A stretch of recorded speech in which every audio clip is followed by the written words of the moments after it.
What up, y'all? It's Crew, also known as Araneae Storm, checking in for the Pluto series, Pluto and Gemini to be exact. I am your Cosmic Rootwork astrologer specializing in Mars activations as well as North Node and South Node consultations. So if you would like to book a personal reading with me, you can hit me up at araneastorm.wix.com/info, and you can find me on all social media at Araneae Storm. All right, all my tapestries, my artwork, Mars activations, anything you can find on that website, all those links below. Like I said, we just gonna get right into it because I don't want to waste no time. We just gonna jump to it, baby. Okay, so we're gonna be talking about Pluto first, and then we'll be mixing those energies in together and going from there. So my Pluto and Gemini generation, we have not been able to experience this just yet. Now, there may be people still alive. I don't want to discount this, right? I don't want to discount the fact that this happened from 1882 to 1914. So I don't want to discount that this could be something that actually is, there's people that's actually still alive in this time. But the next cycle of this will be going on from 2132 will be the next cycle of Pluto and Gemini. And also too, I want to add that during this cycle, or during this evolvement of Pluto, we talk about roughly 14 to 31 years of this cycle to move through. I say about 23, but it fluctuates, I guess.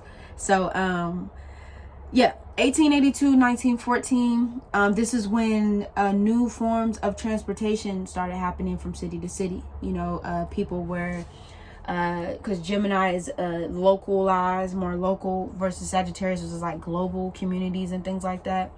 But Pluto and Gemini is more so like, okay, well, what do I need to get from point A to point B? It's very like that. Gemini is like point A to point B. Boom. How can I do it? Okay, boom. This is how I need to do it. Okay, boom. That's Gemini. So travel and short distance trips. People were actually embarking on journeys, taking experiences as far as taking experiences, basically exploring and charting new territory that wasn't their own home, local places. Like they would chart their territory around where they live, but this is when people actually started going into other communities and kind of charting the land and things like that.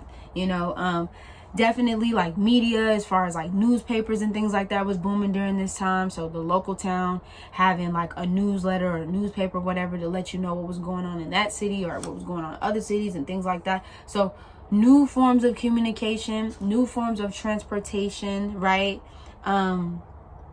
Like I said, new ways of communication and travel. People always on the go, wanting to try new things.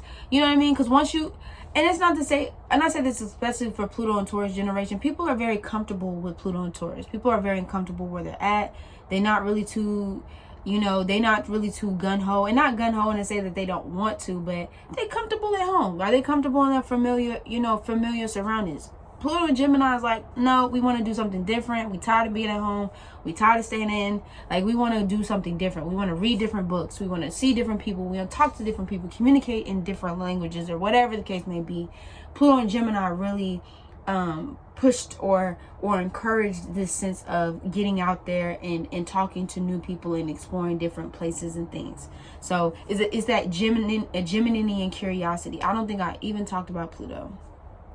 Let me run it back. Mars is still in Gemini, so you bear with me as I record this. My Mars is in Gemini as well, so just bear with me as I do this. Back to Pluto. Pluto is the energy of being able to, it's ruled over by Scorpio. It rules over Scorpio. So this very plutonic energy of death and rebirth, of the phoenix going into the ashes and rising out of the ashes anew, right? This is where we talk about your power source, your energy, your vitality in that way. Mars can also be that too, which is Scorpio's also co-ruler, right? But really getting into that energy of like that power source. And this is where we talk about like obsessive behaviors, or this ability to go into the dark and pull things up, or pull things up beneath the surface and bring them to the light, or bring them to be able to be exposed. So like scandals happen with Pluto, like heavy Pluto transits, deaths, people dying with heavy Pluto transits, especially oppositions, things like that. So when you have Pluto coming with Gemini, Pluto collaborating, I guess you could say, in Gemini, this is where people start discovering new means of what that means to communicate, right? And travel, and what that looks like as a community. Because Gemini, we are talking about these local communities, right? So yeah, you know, they want to be always on the go. They want to, like I said, chart new territory in different places that are like around their own homes and things like that. Like they're excited to do, you know, things like this within their communities, because it allows that need for Gemini and curiosity to be fueled. You know what I mean? It needs that sense of like connectedness and communication with other things around it and interaction with people. So I feel like this is a time period where more people were more chatty, or more people were talking. And that's not to say that people weren't before, but there were different types of ways that people were trying to come up and create this source of connection with each other and communication. Like, I need to communicate, I want to learn new things from different people in different places, so I'm gonna go there. I'm gonna take that time to go travel there. Also, like I said, media, newspapers and things like that. Like I said, teachers and education. So even though we have our education system right now, I feel like in 1882 through this 1914 transit is when we really, like, the education system, the Americanized education system really started to come into form. Like the groundwork for what we would be learning as a culture or a generations really started to come into play. The curriculum, I should say, for how we looked at school and things like that. Because this is before we get to Pluto Sag, right? So Gemini also too, like Sag, learns from experiences. It can be curious. Also too, another thing from that too is Gemini is also the energy of starting things but not necessarily finishing them. And that's not to say that Gemini can't finish them. It just, because when you're so curious and fluttered in all these different directions and things like that, sometimes it can be hard for you to finish. So a lot of things were started at this time, but a lot of things were not necessarily finished at this time. You know what I mean? So it was kind of like the playground, right, of ideas as to, okay, well, how can we structure, you know, after you move in Pluto Taurus and going from Pluto Taurus to Pluto and Gemini, how do we want to go about really structuring this? Like, how are we communicating ourselves out to the world?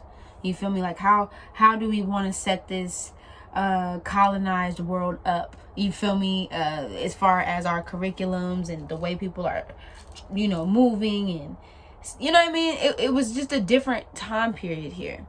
Like I said, natural curiosity, and also too, like I said, sticking to the script wasn't something that Pluto and Gemini do.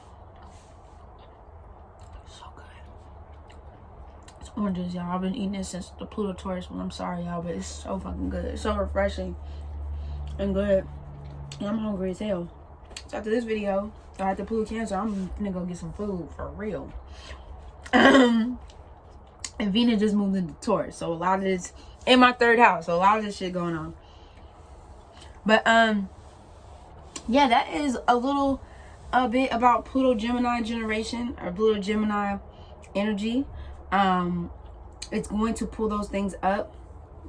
It's gonna want to pull those things up in terms of like communication, you know, setting the tone or setting the bar, you know, for America happened during this time. And now we're going to move into Pluto and Cancer. So thank y'all for coming in and checking out the Pluto and Gemini generation. Like I already say, it's already started checking out without a motherfucking doubt. You already know where to find me. Deuces.